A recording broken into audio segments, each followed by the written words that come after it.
함께 예배하는 모든 분들 가운데 이 말씀에 축복이 함께 하시기를 주님의 이름으로 축원합니다. 예수님이 누구십니까? 이렇게 질문하면 많은 대답을 우리가 할 수가 있습니다. 성경상에도 보면 예수님이 누구신가에 관한 이야기가 나오는데 예수님에 대하여 이렇게 성경에서 불리우는 각양의 명칭이 있는데 그 명칭 자체가 거의 50가지가 넘게 그렇게 나오는 것을 보게 되어집니다. 예수님은 누구신가? 이 부분을 우리가 성경을 통해 다양하게 설명을 할 수 있지만 저는 이번 주 동안 지금 계속해서 말씀을 드리는 것은 예수님은 참 인간이요 참 사람이시다. 이 부분을 가지고 지금 말씀을 나누려고 합니다. 예수님은 참 하나님이시고 참 사람이시다. 그것이죠. 오늘은 참 사람이시다. 이 부분에 관한 이야기를 좀 잠깐 드리려고 합니다. 예수님은 하나님이시죠. 그런데 사람이 되신 분이시라는 것입니다. 예수님은 하나님이신데 사람이 되신 분이십니다. 왜 예수님은 사람이 되셨을까요? 예수님이 사람이 되심으로 말미암아 우리에게 일어나는 일은 어떤 일이 일어날까요? 오늘 본문은 그 부분을 이야기해 주고 있는 성경 말씀입니다. 직접적으로 예수님이 하나님이신 예수님께서 사람이 되심으로 인하여 우리에게 주신 복이 뭔가, 우리에게 하신 일이 뭔가, 이 부분을 직접적으로 설명하고 있는 그 유일한 성경이다. 이렇게 말씀을 드릴 수가 있습니다. 14절부터 18절까지 5가지를 바로 이야기를 하고 있습니다. 14절에 보면 가장 먼저 자녀들은 혈과 육에 속하였음에 그도 또한 같은 모양으로 혈과 육을 함께 지니심은 이 말은 이유는 그 말이죠. 죽음을 통하여 죽음의 세력을 잡은 자 곧 마귀를 멸하시며 라고 되어 있습니다. 첫 번째가 육신을 가지신 주님께서 죽으심으로 말미암아 죽음의 세력을 잡은 자 곧 마귀를 멸하시기 위해서다. 이렇게 첫 번째 이야기합니다. 두 번째는 또 죽기를 무서워함으로 한평생 매여 종노릇하는 모든 자들을 놓아주려 하심이니라고 되어 있습니다. 그러니까 죽음의 종노릇하는 저와 여러분을 해방시키기 위해서 예수님께서 하나님이시지만 인간이 되셨다 이렇게 말씀하십니다. 세 번째로는 16절에 보면 이는 확실히 천사들을 붙들려 하려 하심이 아니요 이는이라는 말은 이유는 그 말이죠. 오직 아브라함의 자손을 붙들러 주려 하심이라 라고 되어 있어요. 그러니까 아브라함의 자손을 붙들어 주기 위해서 갈라디아서에 보면 믿음으로 예수를 붙잡은 사람들은 다 아브라함의 자손이다 이렇게 돼 있어요. 그러니까 예수 믿는 사람들이 아브라함의 자손입니다. 그 사람들을 붙들려고 바로 예수님께서 인간이 되셨다 이렇게 말씀합니다. 17절에 보면 그러므로 그가 범사의 형제들과 같이 되심이 마땅하도다. 이는 그 이유는 예수님 하나님이신 예수님께서 인간이 되신 이유는 하나님의 일에 자비하고 신실한 대제사장이 되어 백성의 죄를 속량하려 하심이라 라고 되어 있습니다. 백성의 죄를 속량하시기 위해서 18절에 보면 그가 시험을 받아 고난을 당하셨은즉 이 말은 예수님께서 사람이 되셔서 고난을 당하셨잖아요. 그 이유는 시험받은 자들을 능히 도우실 수 있느니라. 시험받은 자를 도와주시기 위해서 이렇게 성경이 바로 이야기를 하고 있다고 하는 것입니다. 그러니까 예수님께서 인간이 되심으로 바로 저와 여러분에게 바로 이 일을 행하시기 위해서 바로 하나님이신 예수님이 인간이 되셨다 이렇게 말씀하고 있습니다. 시간이 많지 않아서 5가지를 다 말씀드릴 수는 없지만 이 부분에서 바로 저와 여러분들을 죽음에서 해방시키기 위해서 예수님이 육신을 입었다 이렇게 말씀하고 있죠. 여러분, 사람은 다 죽습니다. 그렇죠. 우리가 늘 확인하는 것이죠. 오늘 또 강주에만 해도 평균적으로 거의 16명 정도가 죽는다고 그렇게 돼 있더라고요. 죽습니다. 사람이라면 다 죽습니다. 그래서 사람들은 죽음에 대해서 이해하고 있는 것이 뭐냐면 사람은 죽으면 끝이다, 이렇게 이해합니다. 왜냐하면 사람이 죽으면 그 사람을 화장터에 데려가서 화장시켜서 그냥 한 줌 재가 되면 그것을 그냥 땅에 묻어버립니다. 그리고 끝이죠. 우리가 눈에 보이는 것은. 그렇죠. 그러니까 인생의 절망은 뭐냐? 그러면 죽음이라는 것을 알 수가 있죠. 그래서 인생이라는 게 뭐냐? 그러면 생명이 사망에게 삼키우는 거, 이게 인생이다, 이런 이해를 우리가 갖고 있습니다. 모든 살아있는 것들은 죽음에 삼키운다. 죽음 앞에서 정복당한다. 죽음에게 무릎을 꿇는다. 이게 우리가 인생에 대해서 알고 있는 것입니다. 알고 있는 것입니다. 그 이상을 우리가 생각할 수가 없어요. 그 이상을 우리가 소망할 수가 없어요. 그 이상을 우리가 이야기할 수가 없습니다. 죽으면 다 끝입니다. 그래서 누군가의 이야기를 할 때에 그 사람의 죽음까지가 그 사람에 대한 이야기의 전부인 것을 우리가 알 수가 있습니다. 그 사람의 인생은 뭐냐면 태어나갖고 죽는 것까지. 묘비에 다 그렇게 졸하고 사망, 망하고 그냥 써져 있는 것 아니겠습니까?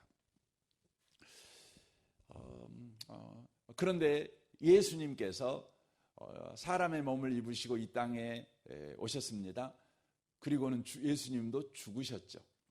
그런데 예수님의 이야기는 죽음으로 끝이 아니셨습니다. 예수님은 3일 만에 부활하셨습니다. 그리고 하나님 우편에 앉으셨습니다. 지금도 하나님 우편에 앉아서 통치하고 있습니다. 바로 예수님의 이야기는 죽음으로 끝난 이야기가 아닙니다. 석가모니의 이야기는 죽음으로 끝난 이야기입니다.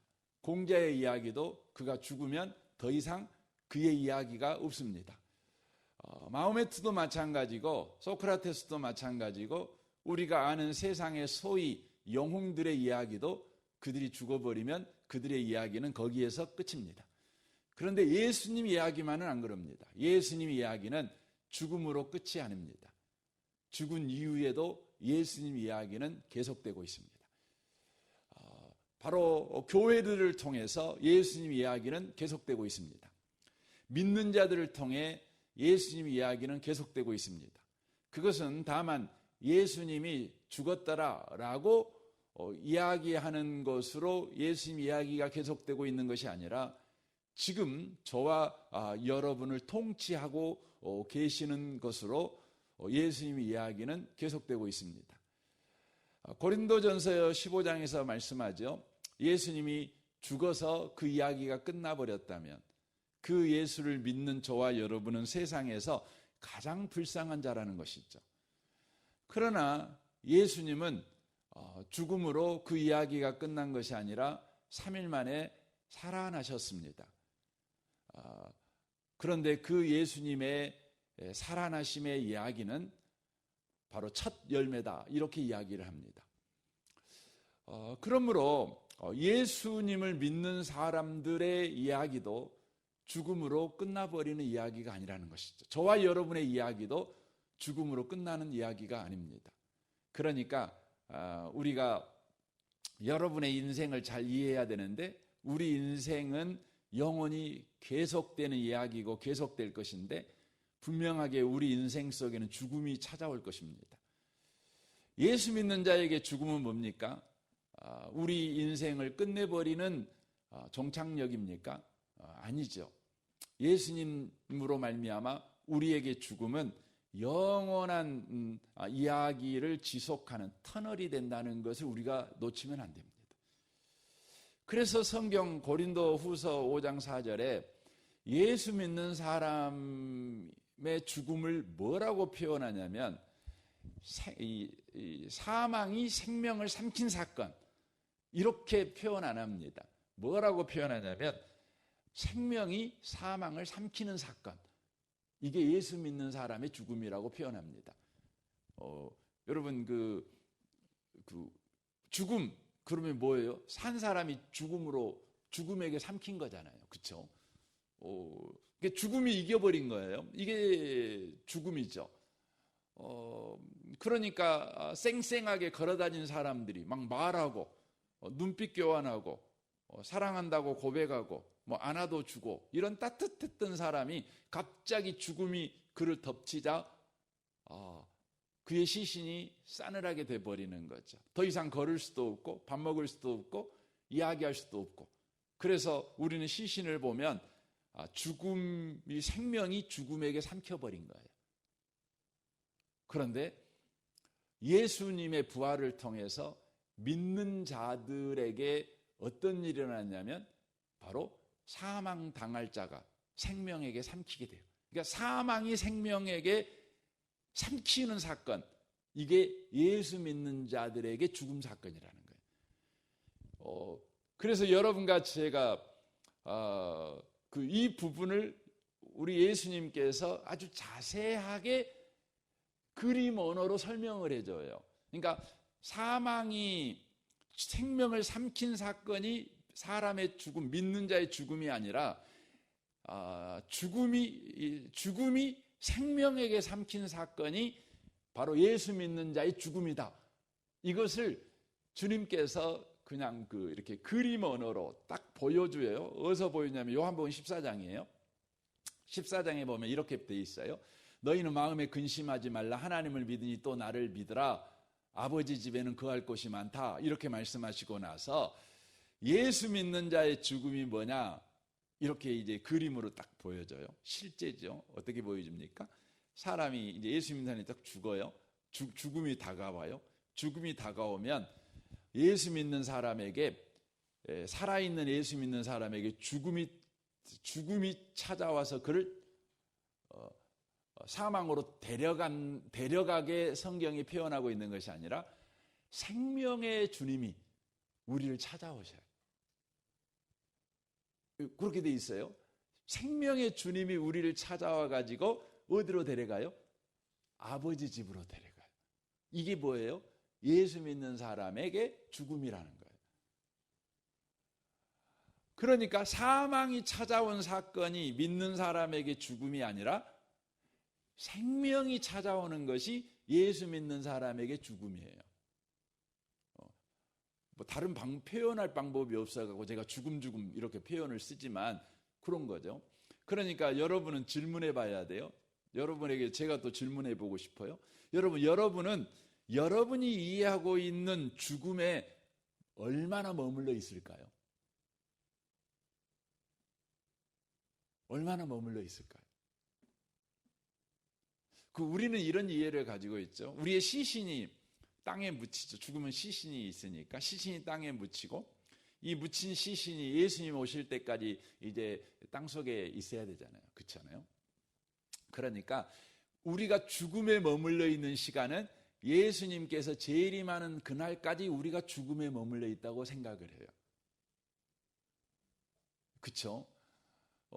그래서 이런 질문을 하면 당신은 얼마만큼이나 예수를 믿었지만 당신은 얼마만큼이나 죽음에 머물러 있을 것 같아요? 라고 질문을 하면 정확하게 모르겠지만 꽤 오랜 시간 동안 죽음에 머물러 있겠죠. 이렇게 생각을 해요. 그렇죠?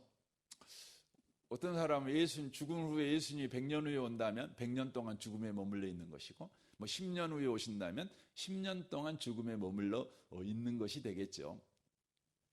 그러나 성경은 그렇게 말하지 않아요. 여러분과 제가 죽음에 머물러 있는 시간은요, 찰나의 시간, 찰나라고 표현하기도 그래요. 없어요. 죽음에 머물러 있는 시간이 없어요. 그러니까 여러분과 저에게 인간적으로 죽었다. 제가 달리 좀 전에도 말했지만 믿는 사람에게 죽음의 사건이 표현받을 수 있는 단어가 죽음이라고밖에 없어가지고 제가 계속 죽음 쓰지만 예수 믿는 사람에게 죽음은 뭐냐? 그러면 생명이 사망에게 삼키워서 이루어지는 사건이 아니라 바로 사망이 생명에게 삼키워짐으로 예수 믿는 사람에게 죽음이 와요. 그러니까 전설의 고향처럼 저승사자가 와서 우리에게 죽음이 오는 것이 아니라 생명의 주님이 찾아와서 우리에게 죽음이 와요. 그러니까 그 예수 믿는 사람에게 죽음은 죽음 속에 머물러 있는 시간이 아니라 생명에 삼키우는 시간이에요. 생명에 곧바로 들어가는 시간이에요. 그러니까 여러분에게 이제 세상 말로 죽음이 올 거예요. 그러면 여러분은 그 죽음의 사자가 찾아와서 자 가자. 이런 시간이 아니라 생명의 주님이 찾아와서 자 가자. 이게 바로 예수 믿는 사람의 죽음이에요. 죽음이에요. 그래서 여러분과 제가 눈을 딱 감잖아요. 그러면 그 즉시 저와 여러분은 주님의 품에 있어요. 그 땅속에 묻혀가지고 우리 어렸을 때 그런 생각하잖아요. 오메 땅에다 묻어나면 몸에 숨도 못 쉬고 얼마나 답답할까. 오메 나를 저 하덕에다 넣어보면 얼마나 더 뜨거울까. 근데 이런 고민들이 엄청 많잖아요. 그건 생명이 떠난 육체잖아요. 고기 덩어리잖아요. 거기에는 생명이 없죠. 생명이 없죠. 이미 우리의 영혼은 주님에 의해서 생명의 주에게 들어가는 거예요. 이 일이 어떻게 일어났냐면 바로 예수님께서, 하나님이신 예수님께서 인간의 몸을 입으심으로 이 일이 일어난 거예요. 예수님의 부활을 통해서. 저는 이 아침에 오신 복 있는 분들이 하나님이신 예수님이 인간이 되신 사람으로 오신 것을 여러분 감사하셨으면 좋겠어요. 찬양하셨으면 좋겠어요. 얼마나 감사하고 얼마나 놀라운 일인지 모릅니다. 우리 주님이 누구신가? 그러면 여러분과 저는 하나님이 사람이 되신 분이시다. 왜 그렇게 되셨는가? 여기 많은 이유가 있지만 특별히 저와 여러분을 사망에게 생명이 삼키우는 그 절망의 인생에서 생명이 사망을 삼키는 그 소망의 인생, 우리의 이야기는 계속된다는 거예요. 여러분의 이야기는 여러분이 죽음으로 끝나는 이야기가 아닙니다. 우리는 하나님 나라에서 영원히 우리 이야기는 계속될 거라는 겁니다. 이 놀랍고 이 복된 인생이 예수님이 사람이 되심으로 우리에게 허락된 것임을 여러분 기억하셨으면 좋겠습니다. 오늘도 이 소망 중에 하루를 살아내시기를 주님의 이름으로 축원합니다. 아멘. 우리 같이 기도하겠습니다.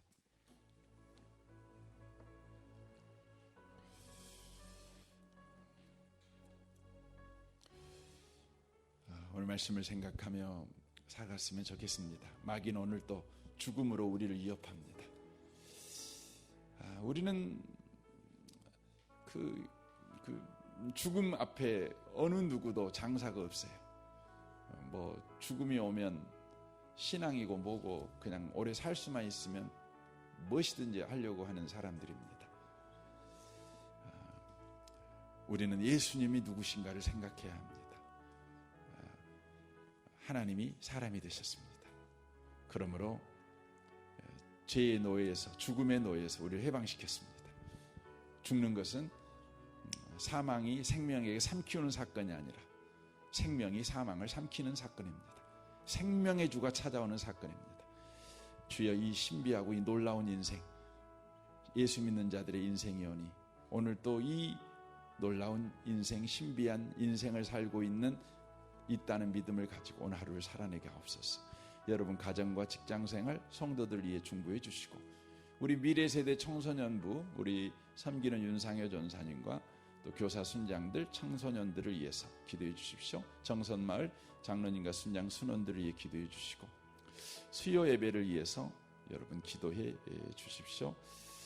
이 나라 이 민족 북한과 열방을 위해서도 여러분 기도해 주십시오. 우리 좋으신 주님께 통성으로 우리 구하겠습니다. 기도하겠습니다. 하나님 아버지 감사합니다.